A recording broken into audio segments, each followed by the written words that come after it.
In any marriage, there are certain behaviors that have the potential to wreck your relationship. However, if it's any consolation at all, researchers have observed that there are just 4 behaviors that, when avoided, greatly improve your chances of avoiding divorce. Now, if you think that's a measurable improvement, consider this. In just 15 minutes of interaction, an expert can predict with a 90% degree of accuracy whether a couple will still be together in 5 years. The numbers don't lie. So how is it that an expert can predict with such incredible accuracy just which relationships are built to withstand the test of time? This isn't about fortune-telling or guesswork. Researchers have identified a list of the 4 behaviors you must avoid if you don't want to go down the path of divorce: accusation, escalation, invalidation, and alienation. These are all learned behaviors, so you can also learn new and improved habits that will strengthen your relationship, rather than destroy it. Here are the 4 behaviors that predict divorce. Number 1. Accusation.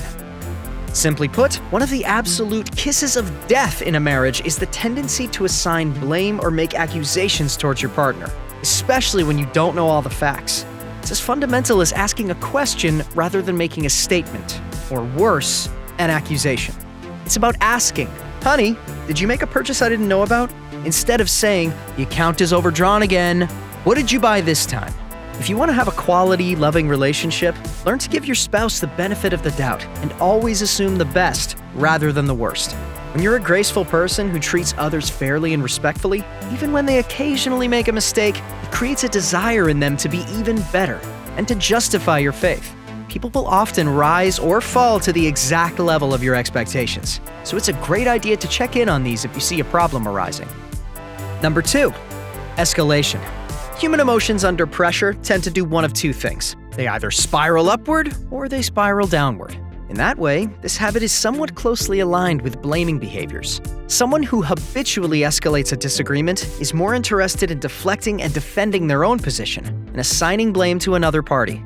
This often creates a dueling defensiveness that is not only wholly unproductive, it's incredibly destructive. The question is, do you want to be right or do you want to be in love? Move in the direction of understanding first, and then move toward resolution. This will create that spiraling downward effect commonly seen in these escalated arguments. Number 3. Invalidation. This habit, like the others, simply reinforces a win-lose dynamic that will eventually end up in one final loss 90% of the time. When you invalidate your partner, it's all about discrediting them or weakening them in some way. Oftentimes, this is done by objectifying someone or taking away their human characteristics, and instead focusing on negative aspects, assumptions, and prejudices. This can be cruelly effective in the short term, but it often destroys someone's self-esteem in the process. But be warned, sometimes the tables turn quickly. A bully may win their share of battles, but it's very unsettling when they lose the war very, very suddenly, when their partner can't take it anymore. Key understanding that can shift this dynamic forever is the fundamental acknowledgement that, as human beings, we're all doing the very best we can with what we have in the moment. Normal, emotionally healthy humans don't wake up in the morning and consider how they're going to meet only their own selfish needs while hurting and frustrating others that day. If that sounds like your partner, the level of dysfunction may be too deeply ingrained to turn around without professional help and a real desire to change. Number 4. Alienation. This habit is about routinely withdrawing from someone or refusal to solve an issue. Sometimes alienation is more passive-aggressive, like giving someone the silent treatment.